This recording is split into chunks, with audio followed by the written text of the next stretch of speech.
Hello and welcome to another episode of the Opportunity Podcast. It's Greg. In fact, it's just Greg. If you're watching this on YouTube and you didn't know I had a podcast, go to empireflippers.com/podcast.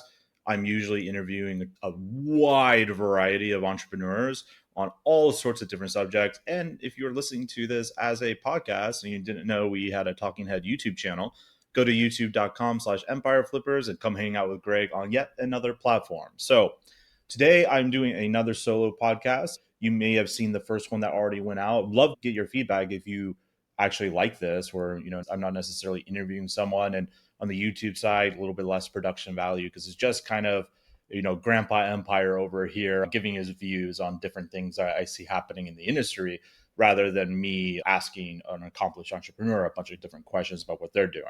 So in this episode, I am covering why business buyers are starting to be pretty hungry for marketing agencies. In fact, I think this is a massive opportunity for a lot of my friends out there in the space because I have so many friends building a marketing agency that marketing agencies could actually lead you, maybe in some cases, in even easier path to make $1 million plus, even a multiple seven-figure exit. So just last month, we sold, at least at the time of this recording, last month we sold a $6.5 million marketing agency.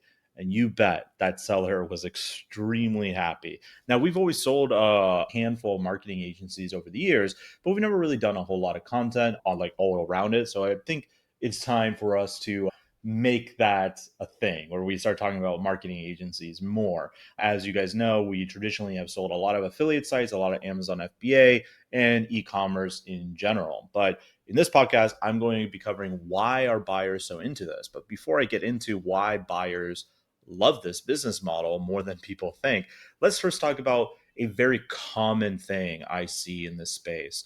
And that is sellers who are the founders of a profitable marketing agency. They think in a very similar way as in 2016 with affiliate sites and Amazon FBA that they can't sell their marketing agency. In fact, about a year and a half ago, a good friend of mine in the space, we were talking about a big $13 million e-commerce store we had sold.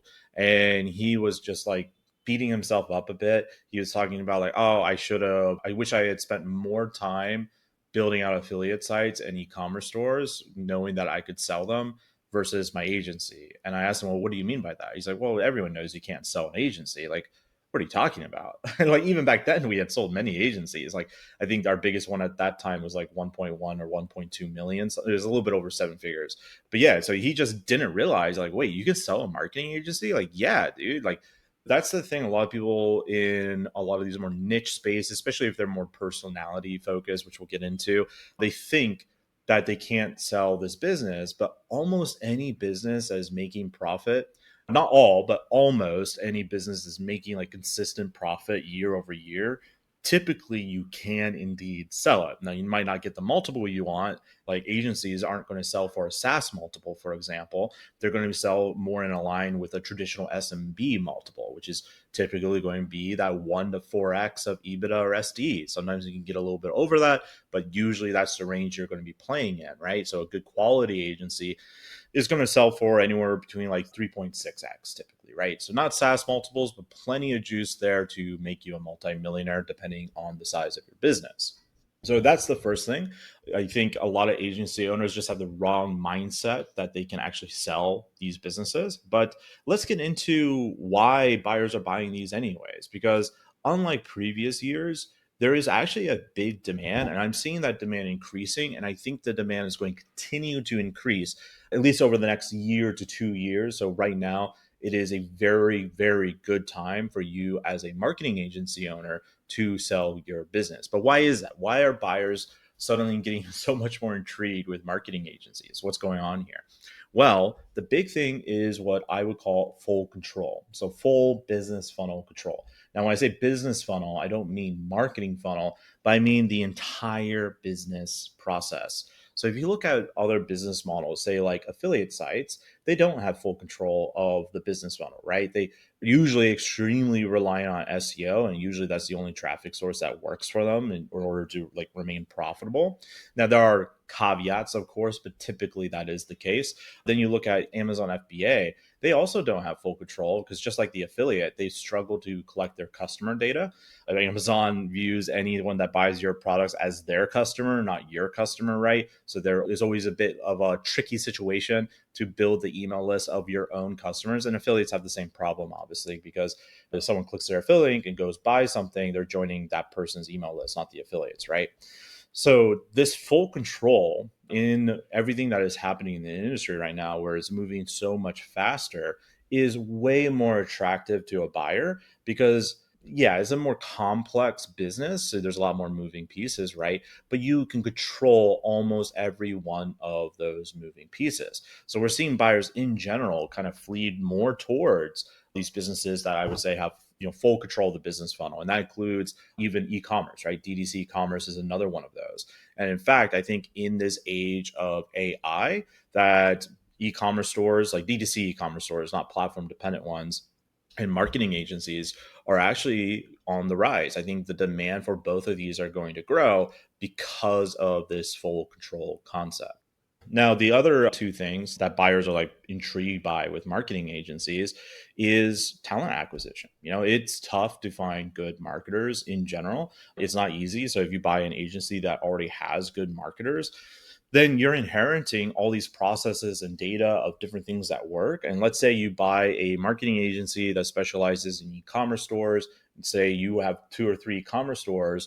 Well, now your e-commerce store, which probably already had like some in-house marketing, like maybe it's you, maybe you have an employee, but now you also have this agency that served like say 20, 40, 50 other e-com clients. You have all this fantastic data and these people that have executed across a wide variety of campaigns, which when you couple that with your in-house deep experience in your own niche can be absolutely magic. And I think talent acquisition is a good reason to acquire a high quality marketing agency. It shouldn't be the only reason in my view, but it should definitely be up there, right? I often joke, if you own the marketers, you can own the market.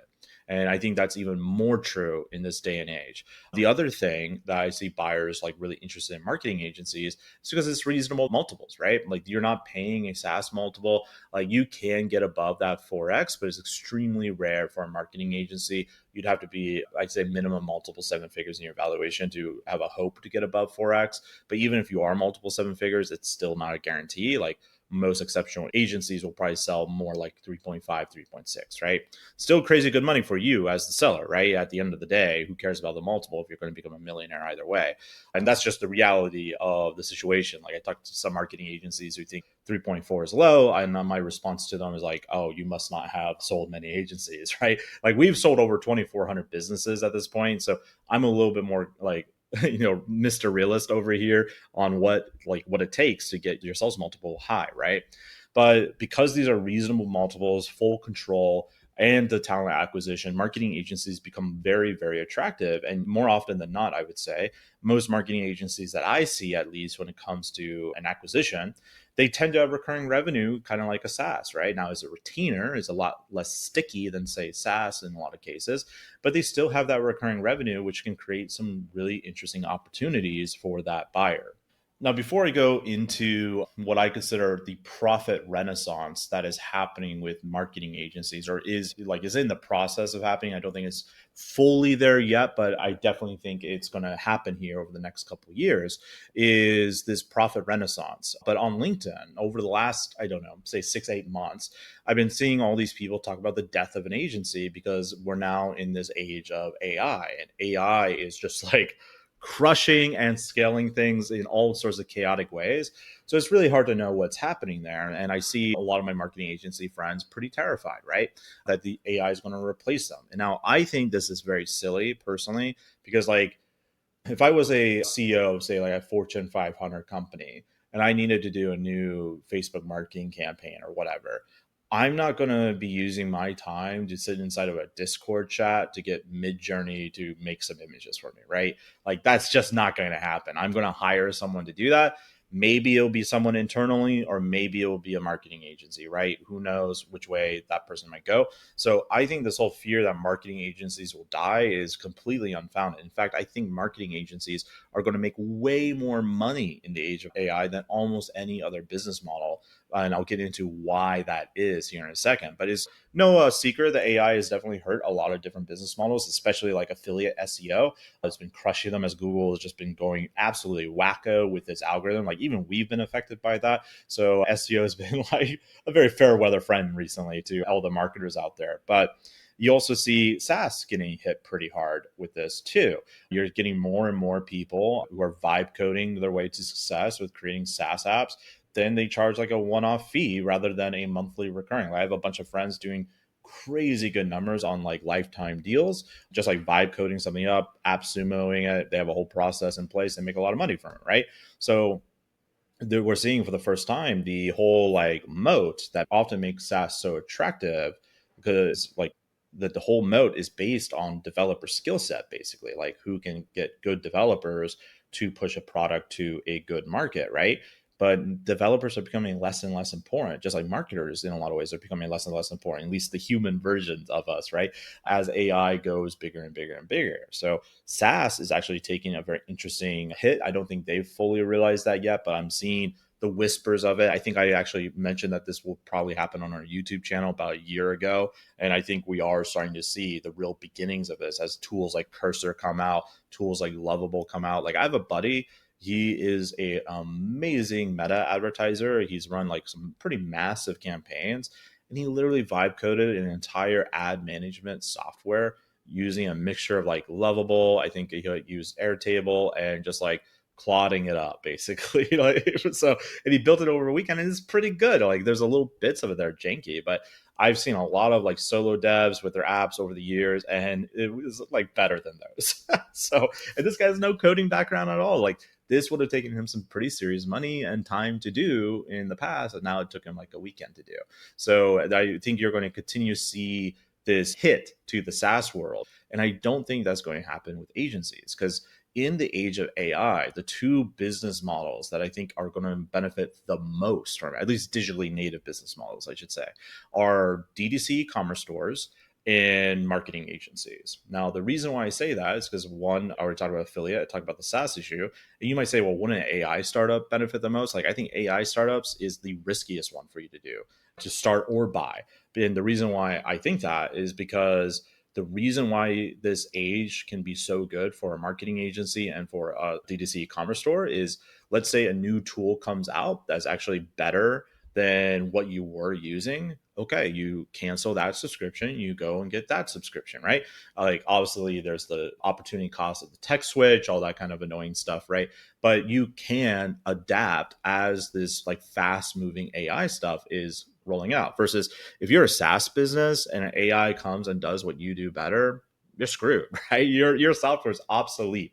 And if you're an AI startup, like you better hope you either like raise an obscene amount of money so you can remain competitive and relevant, or exit very, very quickly because you are going to be obsolete soon. Like I have a friend, he had a business where he built up this little AI chatbot service. And this is like, I think maybe 2 years ago. So AI was a little baby at the time in terms of mainstream use.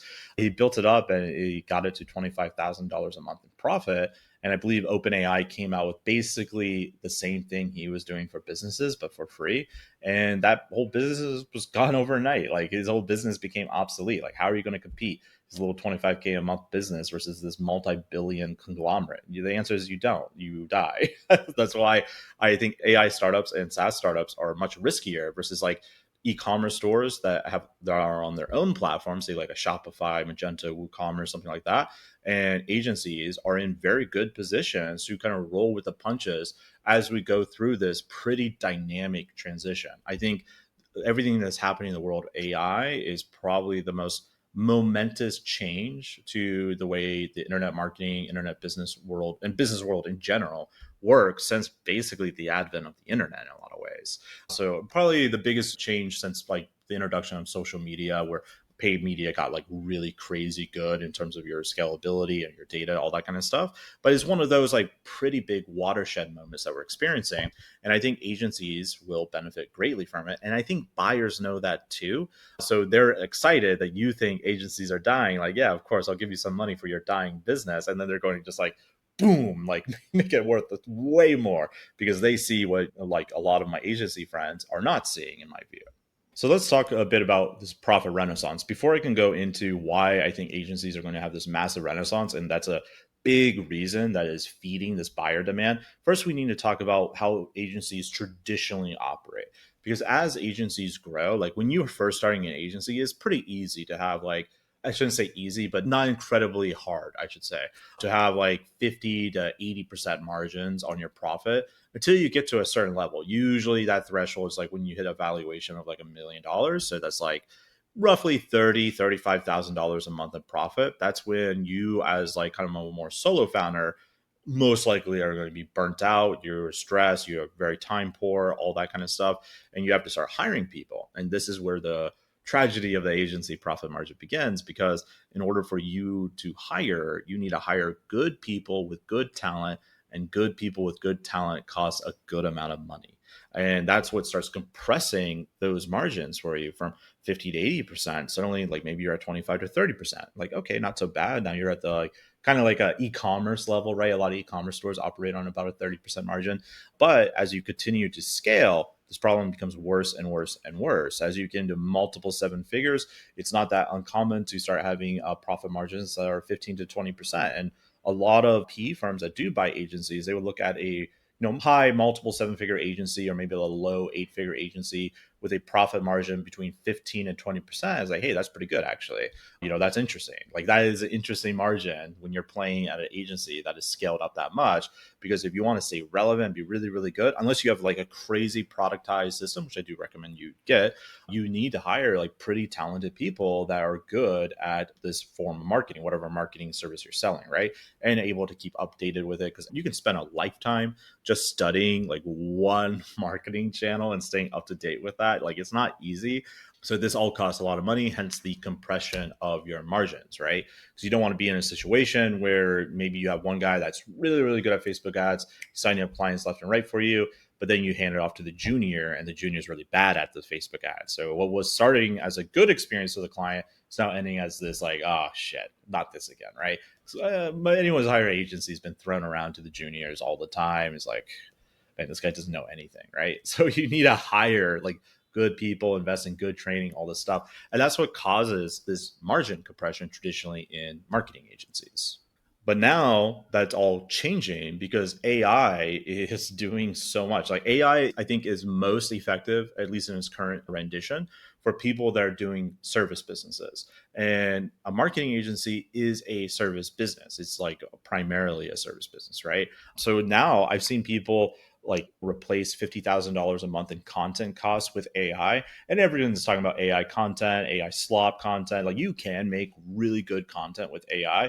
You just gotta like not do the shotgun approach, right? You don't one shot it. You have to do it chunk by chunk to really make sure it's good. But even so, even if you're doing it that way, you're saving so much money on your content costs, because then you don't need to hire this very expensive writer to go and create good content. Now, when I say good content, I'm not talking about like Hemingway level, right? I think a lot of marketers, they're like, oh, you can never write like the best content because it's AI. And I think that's true. I don't think you can write the best content with AI, but most businesses don't need the best content. Like if you are using AI content and servicing like, say, a bunch of HVAC clients, like you don't need Ernest Hemingway level, right? You don't need Brian Dean and Neil Patel content marketing levels for that little local business in terms of the blog, right? Like you just don't need that amount of quality to do what that content needs to do. I think AI does a perfect job for it, right? So I think that's something a lot of people misconstrue. But that's just one example. Like you can make content so cheap now versus when you had to laboriously pay out all your writers and herd them. Like I'm a writer myself, so we're kind of like, herding cats. It's not the easiest to get us to function and focus, right? But that's just one thing. Like content, like my SEO friends, they all focus a lot on content for obvious reasons, but that's like the lowest hanging fruit, like not even the most valuable fruit in my mind. Like I've seen marketing agencies now replace SDRs. So their sales guy at the top of the funnel, basically qualifying leads before it gets to an actual closer. I've seen them replace SDRs with AI, and it's working. And the AI is helping that lead like actually sign the contract and like pay the invoice before they even talk to an actual human, right? Now that really depends on your marketing service to on how you're positioning yourself to be able to pull that off. Usually those are more productized offers versus like a custom offer, right? But the AI is handling the phone call, updating the CRM. You don't need to remind your sales guy, like, hey, can you please update the pipeline because you're messing up my marketing numbers, which is a classic marketing pain point when you're working with the sales team, right? You don't have to do any of that now. Like you have AIs that come and do this. And like these positions at like good marketing agencies, usually the salary is like between 60 to 90 grand a year, right? Like depending on what kind of niche you're in and what kind of lead you're selling and what kind of service you're selling, right? Like these are expensive people, even though they're kind of like your frontline soldiers. And AI is already starting to show that it can replace even that. Now, if you combine all the different AI stuff that's happening now with tools like NAN to marry automations with AI, you can do all sorts of crazy stuff too. Like I remember agency owners that used to have this like 2 week long onboarding process, right? I've been in that experience as the client where I had a 2 week onboarding experience. But now I'm seeing agency owners have this amazing, beautiful workflow that's tied into their CRM, it's tied into their project management tool, it's tied into their Stripe invoicing, all that kind of stuff that walks the client through step by step of what they need to do to get onboarded.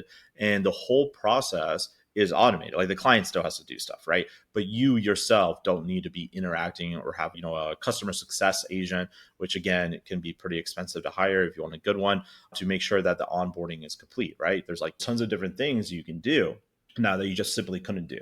And that's just like one example. Like onboarding is one example of admin that's like coming way down.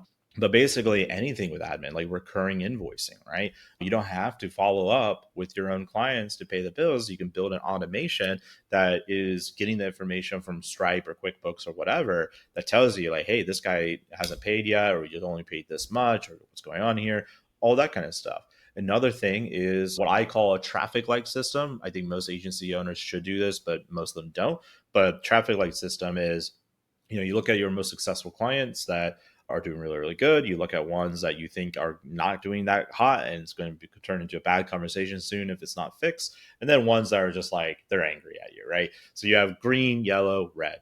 Like you can feed all this data from your best clients, those yellow light clients, or the green light clients, the yellow light clients, and the red light clients that can send updates to your actual employees like, hey, this account, we need to look at it. Something is going wrong here. Like, let's fix it. And you can get that information now so much quicker, way more streamlined, which means better retention, better retainers, and happier customers, right? You can set up so much automation with AI and just like not even with AI, just with automation tools that helps keep that client super, super happy with you because you can over communicate. You can create entire PDF reports of like what happened during the week with the ads or whatever your service is, right?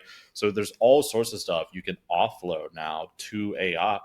This is just another one of them that is like really, really, really good, right? So this is amazing stuff. I haven't even talked about like actual campaign launches. Like I know people who they would take like a week to 2 weeks, like several dozens of hours sometimes to set up a really effective client Facebook campaign, like meta ads. And now it's being done in hours with more creative, with more copy, more headlines, more offers, different testings for different positionings. And what used to take weeks and weeks is now taking just a few hours if you know AI. But the thing is, like, people think like, well, isn't that why agencies are going to die? And I say no, because you still need to know marketing. You still need to know how to do this stuff. Otherwise, you're just asking the void to help you out, right? You need to know how marketing works to be able to use these tools effectively still. It's kind of like Photoshop is how I always position it. Like I can go into Photoshop and make something that's pretty ugly, but maybe a little bit passable. An actual like artist, actual graphic designer can go in Photoshop and make an absolute work of art, right? It's kind of the same concept there. So if you don't know marketing, you probably can't use these AI systems in the way I'm saying. Hence the moat for the marketing agency, the intellectual capital, the strategy, all that kind of good stuff. But this is just a small amount of things that I've talked about that can seriously increase your profit margin from that measly 15 to 20% when you're at multiple seven figures. Suddenly you're at 35, 40, 50% again, like the early days when it was mostly just you and your business, right? This is massive. And this is a huge reason why buyers are looking to acquire marketing agencies, because they want to do this to put all this growth in place that these new AI and automation systems are going to allow them to do. I think this whole section, this renaissance, is summed up by a guy I interviewed. It was let's see, what episode was that? Yeah, so episode 185 of the Opportunity Podcast. If you go to it, you can listen to it. I interviewed Amos Bar Joseph. He's building a startup right now to multiple eight figures autonomous business. It's just him and two other co-founders, and they're spending, I think he said, like $300,000 a year. Might be probably more now. $300,000 a year on their AI tech stack, and that's majority token usage. If you know anything about AI, tokens are very, very cheap. So he's spending a crazy amount of money on his AI systems, right? And their whole goal is to basically build like a 20 million ARR company that only has them, the founders, and all their employees are just AI. And he's doing pretty well. Like he does decent amount of money already. I think they're already at multiple seven figures in terms of their ARR, and they're not even that old, right? And this guy, like I said earlier, he has experience. Like he's been in traditional startups, all that kind of stuff. So again, it's like you need to know the process in order to really like use all the stuff I'm talking about, right? It's not just like someone off the street can just learn it really, really quickly. Well, they can if they go hard, I guess, but it's so much more helpful if you already understand the strategy.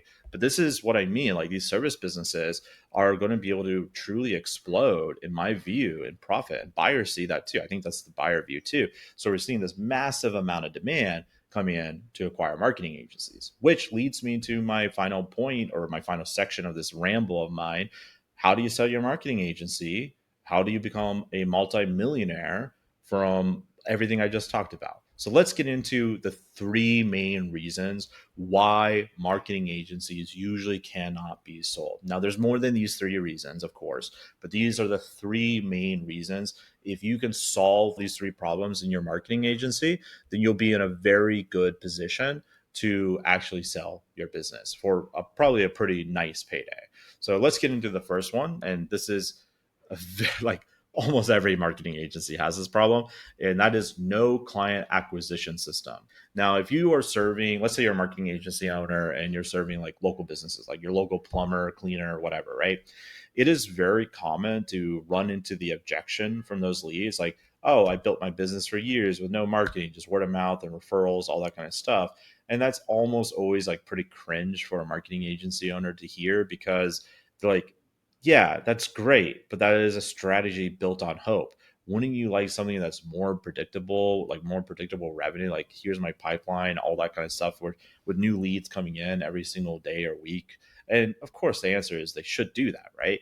But the ironic thing is, marketing agency owners are just like that cleaner, just like that local business owner. They will also talk about how they built their business on referrals and word of mouth, as if it's something to be really proud about. And you know what? You should be proud about that because it means you're doing good work. But in terms of the actual exit of your business, this is very much not very helpful for you, because most of those referrals are probably like personal relationships with you, which will lead into the second problem here in a second. But it's not really something you can scale. You can't really control that word of mouth, that referral, all that flywheel that's happening. Like, yes, there is value in that in terms of brand goodwill, but is a lot softer than people think when it comes to buying a marketing agency. Like if I'm looking at buying a $5 million marketing agency and all of their traffic in terms of like actual clients acquisition is just purely from referrals, like that would be a massive red flag for me and very risky, because like I don't know how to get more referrals with that, right? Like there's no like mechanism for me to scale up my spend on referrals, right? So the first thing you need to do as a marketing agency owner that wants to exit is build an actual client acquisition system. Now this could be in any way you really want. It could be SEO if that's your thing. It could be meta ads, TikTok ads. It can be cold email, organic content on LinkedIn, which we'll get into how that translates into the second problem. But you want to be able to show a buyer, like, look, we got this great pipeline. We got all these different leads coming in from all these different marketing channels, right? Like that's what you want to be able to show people. And that is like really, really juicy stuff for a buyer looking to acquire your business. Now, this leads into kind of the second problem that agency owners have, which is they're very personal brand focused. Like they are the face of the company. They're doing the content, they're doing the podcast, they're on the YouTube videos, right? This is bad. You don't want this. Like I have a whole other episode. I messed up on the audios. I don't know if it's out yet. I might have to redo it about why personal brands suck. And this is one of the big reasons why they suck, because if your whole agency is just focused on you as the face, as this leader, right? That means you can't sell the business, or at least you're not going to sell it for a very good multiple, right? Like we've sold personality based businesses in the past at EF. The seller is usually not thrilled with the reality of what they have to sell that business for. It's very difficult. You're not going to like the deal structure. You're going to get a very low multiple, very low upfront amount of money, and a very high earnout that is going to be tough to beat, right? They're going to be tough to do. So personality brands are extremely dangerous for your marketing agency, but they're also extremely common. So like I said, your LinkedIn organic content, even if you have a client acquisition system, if that content is done by you, that's a problem, because like your personal LinkedIn profile isn't going with the buyer. Like you yourself are not going with the buyer. So whatever you're doing for your client acquisition system, the buyer needs to be able to do it too. So they need to be able to do the cold email. They can do that. Meta ads, they can do that, as long as it's not you in all the videos and the ads. If it is you right now, that's okay. Let's transition you out. Maybe you have a good sales guy, a good closer that can be the guy in those videos going forward. I have seen many companies do that as their transition, and it works, as long as it's like you transition that like 6 months or so before you sell the business. So the buyer is pretty confident, like, yeah, this works, right? So you always got to think about your own personal brand. If you're doing an agency, like, how do I remove myself from that? Because you want your agency to have enough goodwill that it doesn't require your face. If you can do that, like ideally even faceless, where there's no face at all, and your client acquisition system is working, that's extremely attractive to buyers, because buyers want a machine of leverage. And that shows there's some real leverage here, versus a personal brand is a big red flag when it comes to acquiring a business. All right. So the third big problem that marketing agencies have is churn. So most marketing agencies, I forget where I read this, so this might not be true, so take it with a grain of salt, but it feels very true to me that most marketing agencies have a churn, basically a retention of 3 months. So you sign a client, that client is canceling in 3 months. And to me, that makes a lot of sense, because there's just a lot of really bad marketing agencies out there, right? And the moment that they're thinking about firing you is literally the moment they become your client. That's when all the doubt, all the buyer regret, buyer's remorse comes into play, right? So you got to put some really good systems in place to make that buyer regret go away and quash it from that moment that they sign on as your client. You're not done selling them. The selling process has really just begun. You need to have a bunch of different systems, keep them super happy. There is a saying in this business model in particular that a marketing agency that doesn't produce very good results will often keep their clients way longer than the agency that produces amazing results, just because the mediocre agency is better at communication versus the other guy, like maybe barely communicates with his clients, right? There's a lot of truth to that. Like if you can over communicate, you can do amazing stuff in terms of your retention, even if you are not like the best service provider out there. Now, you should always be the best. You should want to be as good as possible, right? But communication is often more important than performance, which is very ironic, I think. Now, when it comes to your retention problem, obviously 3 months is no bueno. We need longer than that. From my experience, what buyers want to see the most, like what really like tells them like, oh my God, this looks like a great agency to buy.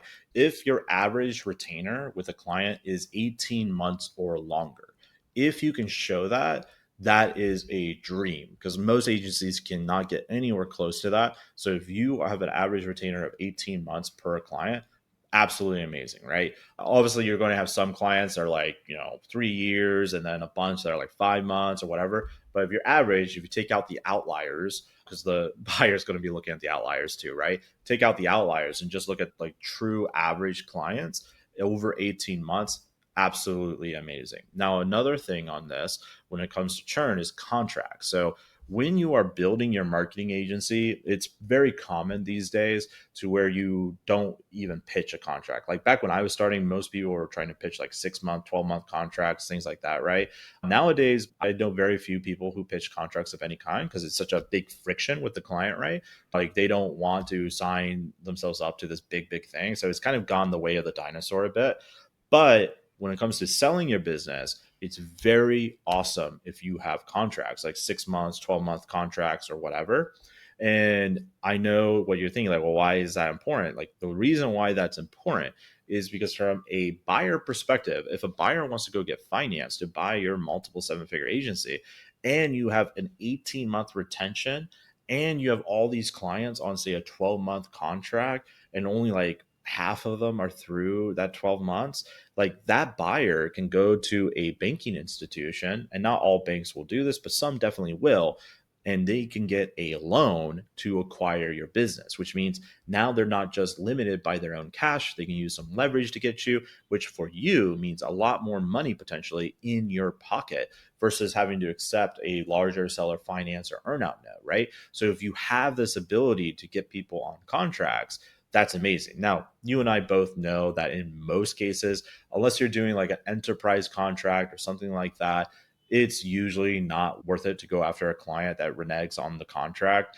Like you're probably going to spend more money in legal fees than what the profits would have been. So you might as well just like drop it. But that's not the point of the contract, other than like, yes, the contract does make the client feel like inherently more loyal to you because they gave you their word, like, or do this for like 6 months or 12 months, right? But ultimately, at the end of the day, there's like not much you can do if they decide to, like, screw it, we're not doing this anymore, right? Or at least not much you should do because you'll probably like lose out on the money, right? But from a buyer and banking perspective, this is very good because that opens up the door to finance, because a lot of banks look at that as like future revenue, right? And they view that as like low risk in terms of that future revenue not happening. Like they view, like, because of that contract and because of your average retainer, that gives the banking institution a lot more confidence that the business will be fine, and they'll sign off on the loan, they'll underwrite the business for that buyer, and you get to take that cash to your own bank, right?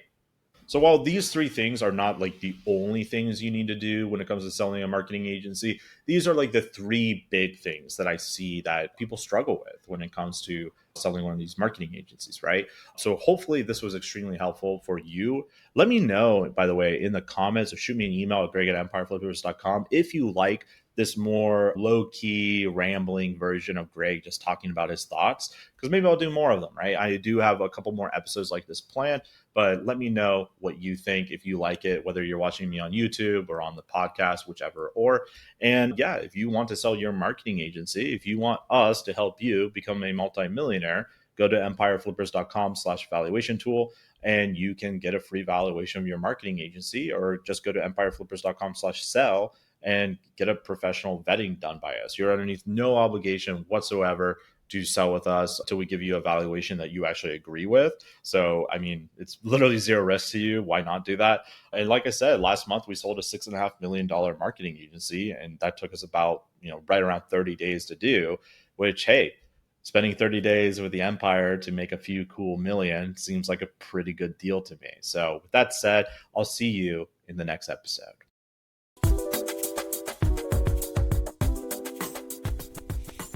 There you have it. I hope you enjoyed it. I hope it got you inspired at all the different things that are happening in this industry. And of course, if you just want to buy a highly profitable business, you can always go to empireflippers.com/marketplace, or maybe you want to make an exit of your highly profitable business, and you could go to empireflippers.com/sell your site. I've been your host, Greg. If you enjoyed this episode, make sure you leave a review, give us a like, a follow, share it across social media. Talk to you all soon. See you on the next episode.